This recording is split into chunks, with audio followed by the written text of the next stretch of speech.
Okay, hey everybody, welcome to Franks and Books. Been a while. I'm Andrew, and you're I'm Carl. Carl, that's Something right. like that, yeah. Well, something exciting's happened since the last time we made a video, and that is I've had a new book release. Hold it up, please. There we go. Pray Without Ceasing.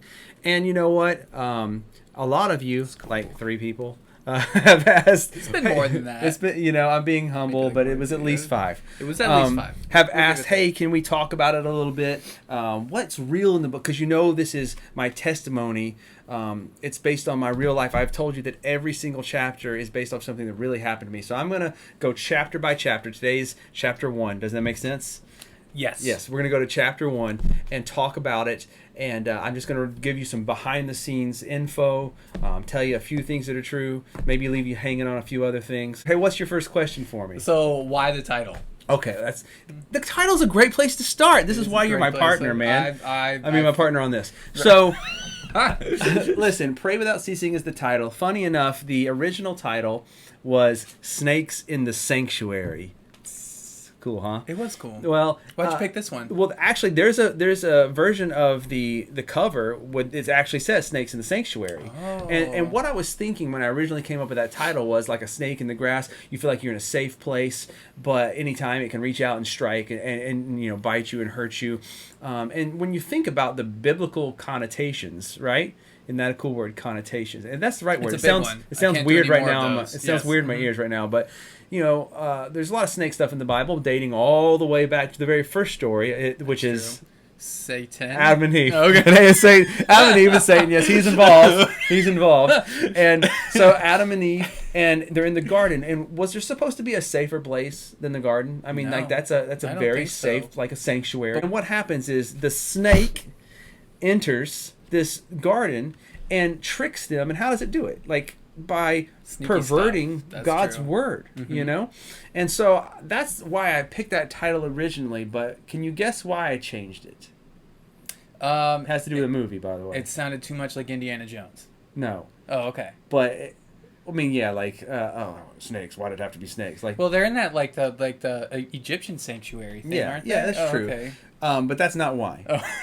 My book's not as cool as Indiana Jones. It reminded me of snakes on a plane, okay? Oh. And I just thought, I kept imagining, Samuel L. in, the preacher collar going, get these MFing snakes out of my MFing sanctuary, you know? That's true. And so I decided to change. Maybe I should have left it and I would have got more people buying it. I don't know. Maybe you could have gotten that tiny bit of a chance at a promotion by Jackson. But that would be cool if you read it. But anyways, I changed it to Pray Without Ceasing, and here's why. So when I wanted to change it from Snakes in the Sanctuary, I decided, let me think of some biblical phrasing, because when you're a kid growing up in church, Bible words are in your head. Oh, dude, all the time. So I started thinking of all these, and Pray Without Ceasing popped in my head because I remember that's a verse that was pushed on me a lot, and I took the Bible so literally. We were told to. Yep. And so I thought to myself, I need to pray continuously all the time, to the point I vividly remember watching Smurfs. Like, that's how young I was, okay? And I know I still watch cartoons now, but when I watched Smurfs, I was pretty young. I was like, that's like, you're gonna have to give us a year. Because I still watch cartoons. Exactly. But Smurfs was a long time ago. Okay. Not the Neil Patrick Harris one, like the old cartoon. The old ones. Okay. And I remember I was young, I'm watching cartoons, and I literally said, I need to turn the TV off and pray, because it's wrong. I'm not praying continuously. I'm not obeying the Bible right now. So that kind of thing really got to me. That's true. And so I said, okay, I'm going to do Pray Without Ceasing, but I'm going to change it to pray. And here's why. Because we are like the prey of Satan. What does the Bible say? He roams around like a roaring lion. Right, which that's pretty terrifying to tell a 10-year-old, you know? That is there terrifying. Is a roaring lion seeking you to eat you, right? Although that's one that I didn't necessarily take literally. Really? Say, yeah. Dude, I was looking for that lion.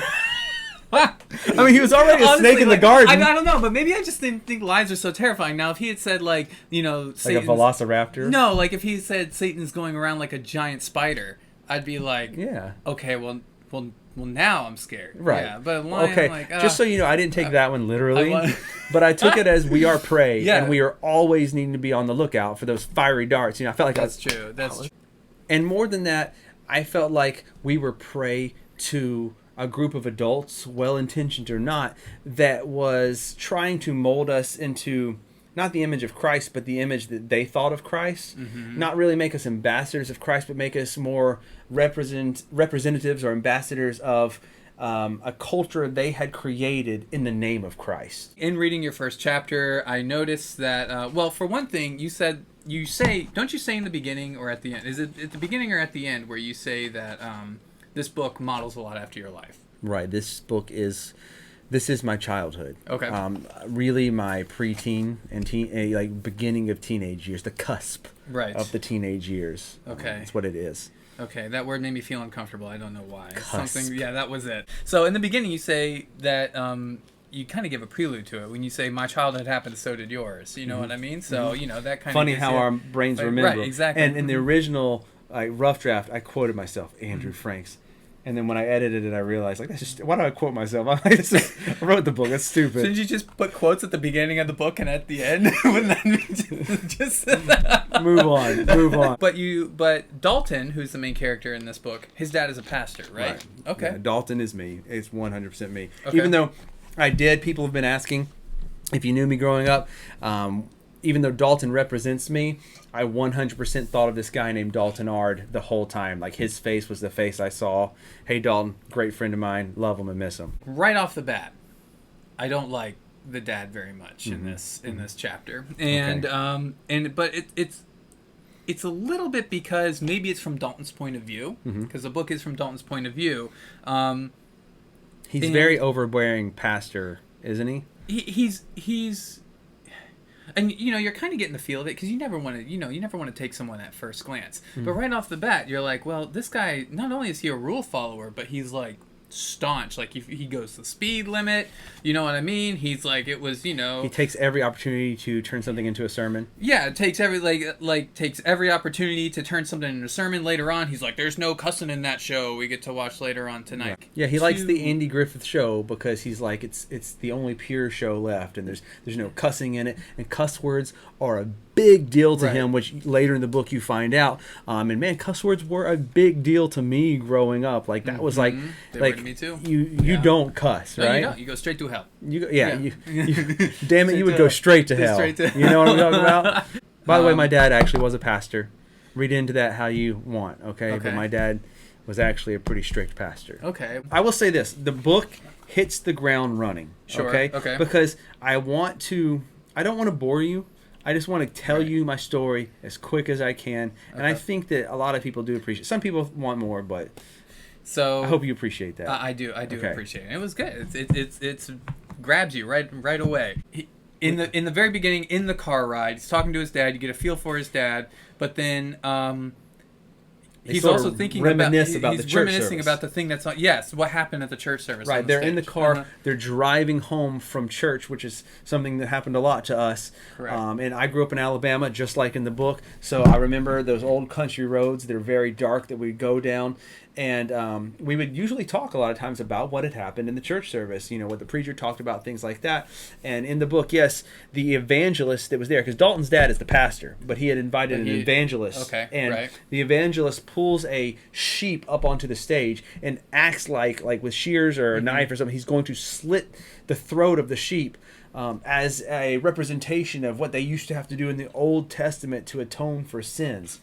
And so I actually got that from a real life story that happened to me. I was in something called Royal Rangers. You know what that is? I do know what Royal Rangers is. I was in it too. Explain it for people who don't know what Royal Rangers is. It's like Boy Scouts for Christians. Right. And like everything that a Boy Scout does, Royal Rangers do, only you have to tie a Bible verse to it somehow and memorize it. Yeah. And then you get your pen. Because you can't just have things. You have to make everything a Christian thing. Right. So we had Royal Rangers. And hey, if Royal Rangers helped you, I apologize. I'm not trying to really diss it, but I am dissing because I didn't like it. Okay? Just go to Boy Scouts. Like, these men would take you camping and stuff and talk about God. Actually, one of my troop leaders killed his wife and cut her up. Well, they say that happened. I didn't see it happen, but kept her in a box and stuff like that. He was teaching me about God, by the way, for a little while. And he was your troop leader? One of them, yeah. And he probably taught you all about knives. When I was a buckaroo, right. One night, it was a Wednesday night because you didn't have church on Sunday. Just on Sunday, you had it on Sunday morning, Sunday night, Wednesday night. Okay. We were there every time the doors were open, and my dad had keys to the door, so we were there a lot. And one of my troop leaders took us behind the gym. It was I remember it was really dark, no lights out there, and he was like, "We're going to talk about something serious tonight. Sacrifice. Before Jesus died on the cross, we had to sacrifice animals." And he's like, "Bring out the animal." And this guy brings a goat. I hear it, like I can hear it before I see it. And he's like, "We're going to kill this thing tonight." He pulls out like a Rambo knife, and he's putting it up to his throat, and we're all like, and he's like, "No, I'm not really going to, but that's what they had to do, and I hope I scared you." And we were like, I wanted you to do it. We wanted goat tonight. It had the wrong effect. Yeah, exactly. Like, we were all like, and so like for weeks after that, I would see a cat run by. I was like, I wonder what it'd be like if I slit that cat's throat. So I don't think I grew out of it. Okay, I didn't do it, and I grew out of that phase. So that's what I'm saying is. That's what I'm saying is it didn't have the effect he wanted, it's just stupid. So that's what made me think about putting that into the book as the pastor doing it, which really sort of traumatized Dalton and his little brother, which, by the way, James, the little brother in this book, 100% is Stephen, my brother. Okay. I've got his permission to talk about that to an extent. So mostly. On the car ride home, they're talking about what happened in church and stuff, and it's been a little while since I've read my own book, but okay. He's also thinking about other things that happened in church, and one thing was he had noticed this very attractive girl that he liked. Her name was Brandy, and she was looking very fine, and so he's thinking about her, and all of a sudden his hand is down his pants, and he realizes it. And he jerks his hand out of his pants real quick, and it hits the window roller, which is a little hint about the time frame. There's a window roller in the car still, and he feels so awful about this because about having feelings. He feels like he had a dirty thought, and not only had he had a dirty thought, he didn't capture that thought. He acted upon it, and so he just feels awful, and he decides.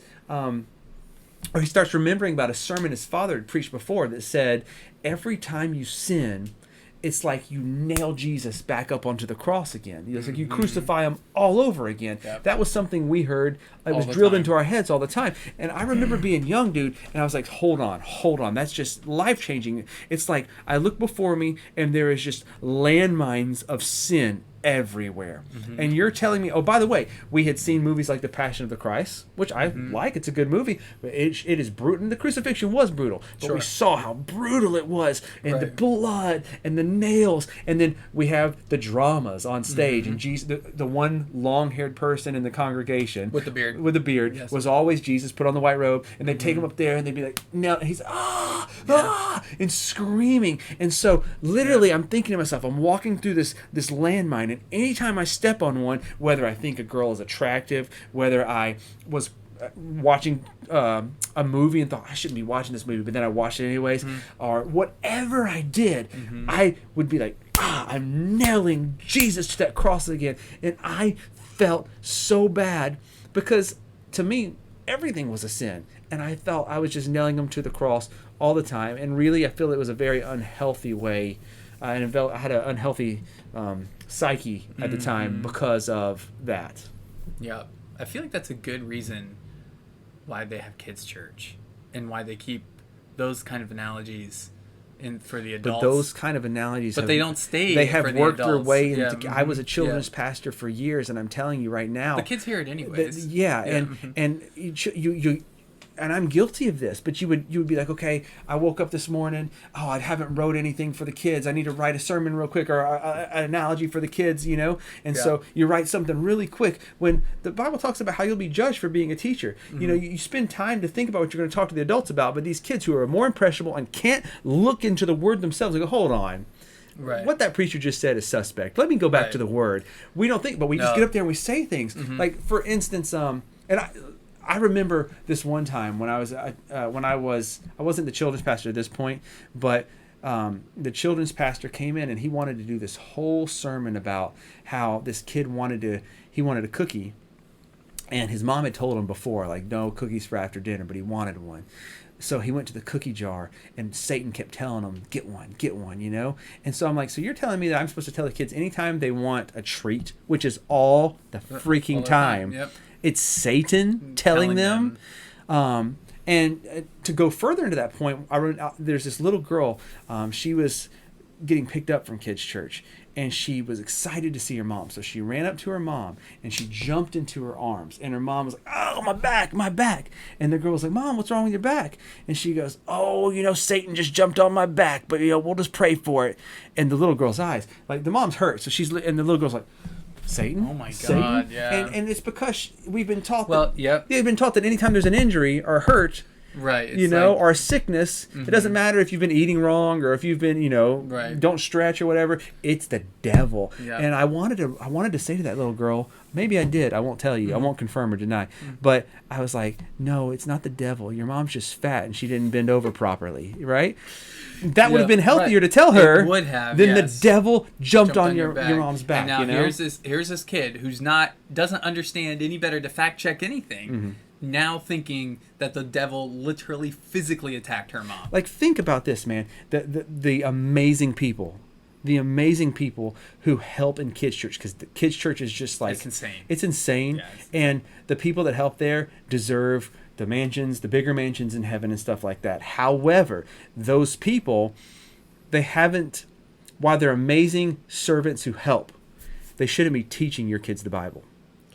Maybe very small things that are, very small portions, but they get up there and they tell them things, and they're not vetted. You know what I mean? Like there's not like the pastor coming up before service saying like, "Hey, what are you teaching these kids today?"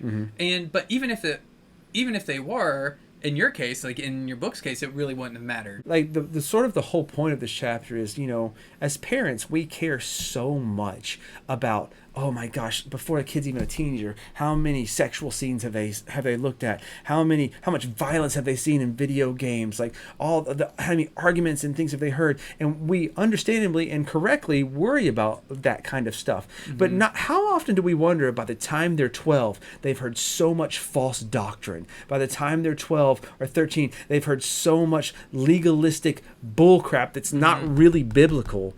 We don't worry about that kind of stuff, but we should.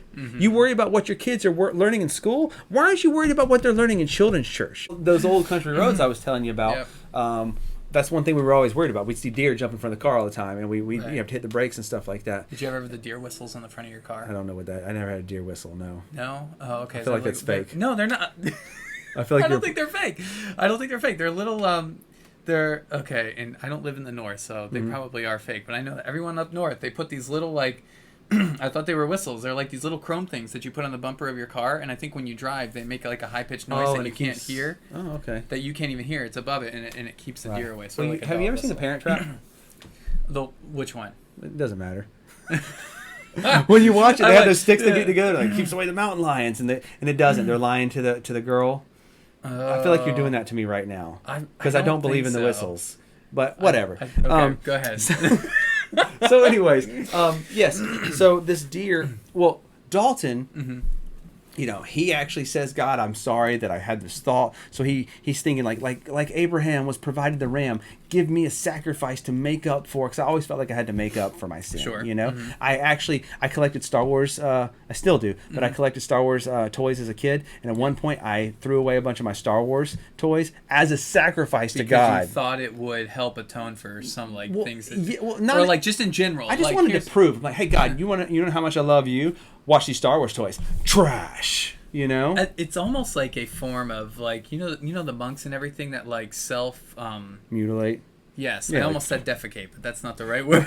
they defecate themselves as well. That self-mutilate, but it's like, and of course it's not nearly that bad. You know what I mean? Like throwing away Star Wars toys, I imagine is much mentally and physically less self-harming. It's not as bad as a kid whipping themselves. Exactly. Yeah. However, the logic... Spare the rod, spoil me. He's just spanking himself. The logic on a smaller scale is still there. Right. You know, and I got that from my church had they had bonfires before we were supposed to come burn your secular music and stuff like that. And I was always the kid going, okay, so does Christmas CDs count as secular music? Oldies are okay, right? So like, in what year it becomes an oldie? And they're like, just secular music, Andrew's in there like throwing his like White Christmas until like the fire, like there it goes. I threw Mariah Carey in the fire, and every year she came back. But so he's praying, God, give me a sacrifice, and this deer comes and hits the car, and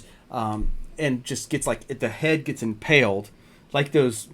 I remember I grew up. I had this uncle who had deer heads all on his wall, and that's what I was thinking of when I wrote this. They like came through the windshield. And this real deer head came through, like a taxidermist had put it there, and everyone in the car gets knocked out except for Dalton. Okay. Technically speaking, we've entered the dream state at this point. If you read my book, you understand there's times where you don't really know if you're in a dream or if you're in reality, and even the dreams sort of affect reality. But at this point, we've entered the dream state, and the deer thing happens, and the deer ends up dying, and I won't spoil it. If you've read it, you know what happens, but it's pretty freaking creepy. The deer ends up baaing like a sheep, like it was the sacrifice. Yeah. And Dalton actually looks at the deer and apologizes to it after it dies, like says, "I'm sorry." Right. And the reason he says, "I'm sorry," is because he feels like he makes a connection with this deer right before he dies, and he feels like it's his fault. Everything. Right. I remember feeling like everything was my fault growing up, and I was condemned about everything. And he felt like, I asked God for a sacrifice, and you were the sacrifice. I'm sorry. Mm-hmm. Yep.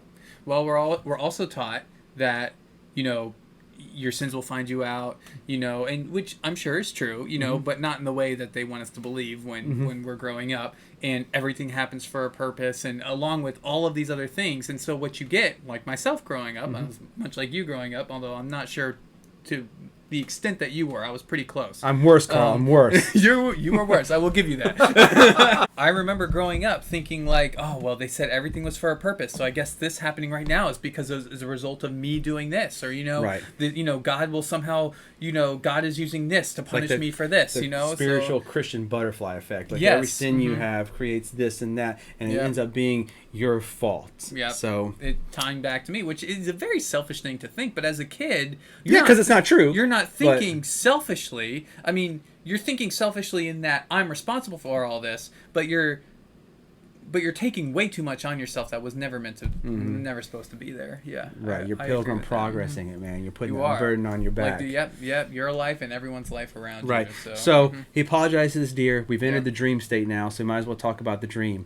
And so he gets out of the car. He starts wandering through the woods. Tell me, first of all, you remember the dream. What stood out to you about this dream? The light, right? The lamppost. The lamppost, right. Of course. And the first book that got me into reading that I was ever introduced to was The Lion, the Witch, and the Wardrobe. I read that book 100 times. It's like you must have grew up in church. It's like burned into my brain. And anytime I see lamppost, whether it doesn't matter what book it's in. Yeah. I think I think of Mr. Tumnus and Edward. Right? Dear Mr. It's Dear Mr. Tumnus. Running out with his parcels and his umbrella. Yeah. Hi, Lucy Pevensey. Yes, exactly. So you want to come back to for some Turkish delight? Which is terrifying now that I think about it. You know what I mean? Like, hey, come, follow this. Half man, half fawn deer. Back to my house. Well, for some tea. We'll have some tea and the flute. I'll play you a flute and you'll go to sleep. You know what I mean? Like, God, it was weird. That must have been totally normal. In and I wasn't allowed to watch hardly anything. But Lion Witch. That's why I was into Lion Witch Wardrobe. It's like one of the things I was allowed to be into. Couldn't watch anything with witches in it, but you could listen to or read The Lion, Witch, and Wardrobe, or that watch. Has a witch in the title. Yeah, because exactly because it's Christian. Didn't make sense. The lamppost reminds me of The Lion, the Witch, and the Wardrobe, and so he's attracted to the lamppost from what I remember. He goes from one lamppost to another. Yep. And honestly, I just bring that up because it was a very Christian book, and also to sort of help you understand that we're going to get into some weird places, like going into Narnia. You're going into some weird places with my book. You had told me when you read it, it reminded you of It did remind me of Alice in Wonderland. Yeah, Alice in Wonderland, and it does have a little bit of feel like that at times, which I think is cool. I should mention that I've never actually read Alice in Wonderland all the way through. Reminds you of the Disney cartoon. Yeah, it reminds me of her following the rabbit into the hole and falling down the hole. You know what I mean? Yeah, he goes into the woods. He falls on these lampposts and he gets lost. Right. And so he's frantically just looking around trying to find, and he ends up finding this circular clearing in the middle of the woods. And the only thing, and this is the middle of the night, and the only thing in the circular clearing is a swing set with 2 swings on it. Now, here's where we're getting into more truth telling, okay? Okay. This is a dream that I had often. It was a reoccurring dream I had. Those suck. I had many reoccurring dreams as growing up, and what's funny is me and my brother actually shared certain reoccurring dreams. I'm not saying like at the same time, maybe, but That's crazy. we'd have very similar dreams. And this particular dream happened at least once a year, if not more. And I would be running through the woods, lost, scared. I would end up in this circular clearing, and there's a swing set, and I just knew somehow one swing was for me and one swing was for my little brother, but I don't know where he is. He's gone. So I would choose a swing and sit in it and just like look like what's going on, and then all of a sudden the tree surrounding me would start popping up with glowing eyes in my dream. For some reason, I just knew. Oh, those are demons. Right. You know, I'm 10 years old. Right, I'm having this dream. those are oh, demons. those are demons. Like, Yeah. you know, I know those are demons. And so the demons would, and this happens in the book. This is Right. exactly what happens. The demons would slowly start coming for me, and I'm like, oh shoot, you know, on my swing. Just on like, your swing, oh yeah. shoot. But I'm paralyzed in fear. Okay. Like sleep paralysis, probably. Like Yeah, you know, because I had that sometimes growing up. I would wake up at night and feel like demons in my room, like, "Arr!" and I couldn't move. Right. But during this dream, more on that later. But in this dream, I'm on the swing set, and these demons are coming at me, and I just know they want to kill me, and they want to eat me like zombies or something. That's what and demons do. They would get. That's biblical. They would get within like 5 feet of me, and then just be like, ah, they couldn't get me. And for years, I had this dream, and then one night, the dream changes a tad bit. I look at the swing set next to me, and the swing set next to me that I have always assumed was my brother's, my little brother's, has words written on it.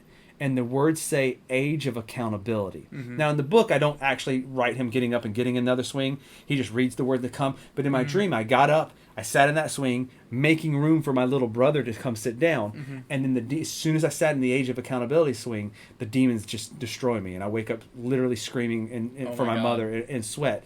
And that's the last time I ever had that dream, by the way, was that night. And so that's what this book, we talked earlier about the things you don't learn, the things we don't worry about kids learning. The biblical fallacies we don't worry about, but we should be worrying about. Right. I felt that this represents Dalton is now reaching the age of accountability. And by that, I don't just mean spiritual accountability. He's reaching the age of rational thought. Yeah, sure. Where he's going, okay, I still believe God, but all those things you've taught me when I was a kid, I'm starting to call bullcrap on a lot of that stuff. And I feel like I'm sinning because I'm calling bullcrap, but I'm still doing it anyways, you know? Because he's starting to think rationally, and what these adults are doing to him does not make sense to him. Yeah. And it's warring with this thing he has inside him, this true love for Christ and the Bible that he has inside of him. So that's what it sort of represents to me. By the way, when I was telling that story about the dream, I was getting chills. Yeah, that's weird. Yeah, I was that's getting chills. That's kind of crazy. I didn't know that the last time you had that dream was I thought it was the same one every time, where you got up and sat in the... It was the same every time until the last time. Yeah, that's crazy. Right. That's why you never had it again? No. Never had it again. That's scary. Until tonight. We got to wrap it up, but those are the real things. And the story about these sheep is real. My dad is real. My brother's real. By the way, the woman in the book, the mom in the book represents my mom.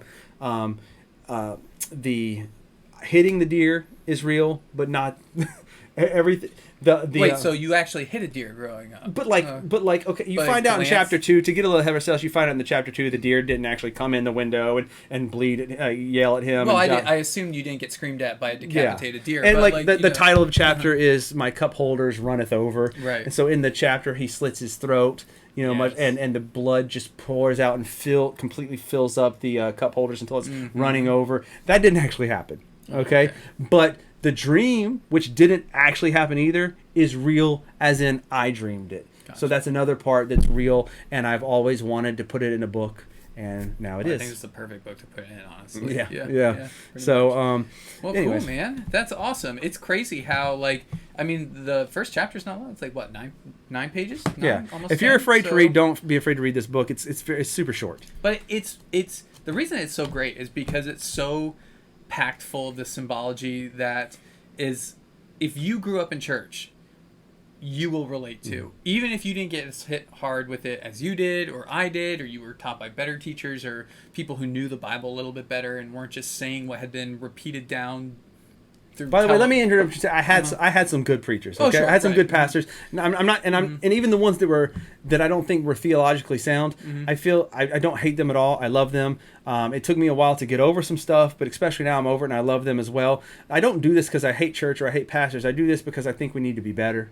And I don't have all the answers. I'm just saying it's things we should talk about. And we should talk about, because if no one talks about this, then, and no one knows that people are hurting about this, then it's just going to continue. Right. You know what I mean? And people are just going to assume that, oh, it's just me who deals with this. You know what I mean? And as long as it, and I feel like talking about this kind of stuff in church is very like hush hush. Like, yo, you're not supposed to talk about, people, making mistakes because they're under grace, and they probably are, you know what I mean, to an extent.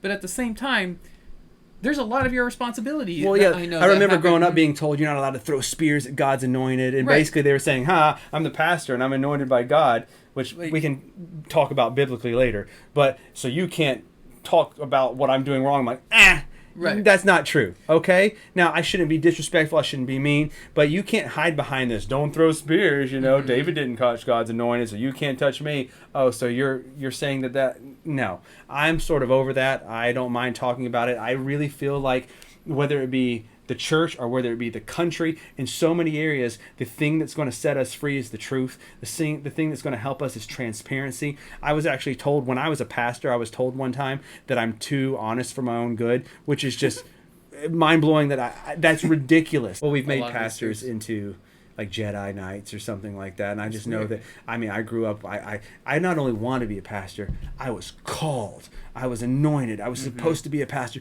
and I was supposed to not just save some people, I'm supposed to save, to change the world, you know? Right. I remember being in a Christian school growing up, and at one point I had I had led no one to Christ all year long, and I tried to witness to this. Dude, your numbers are way down. Exactly.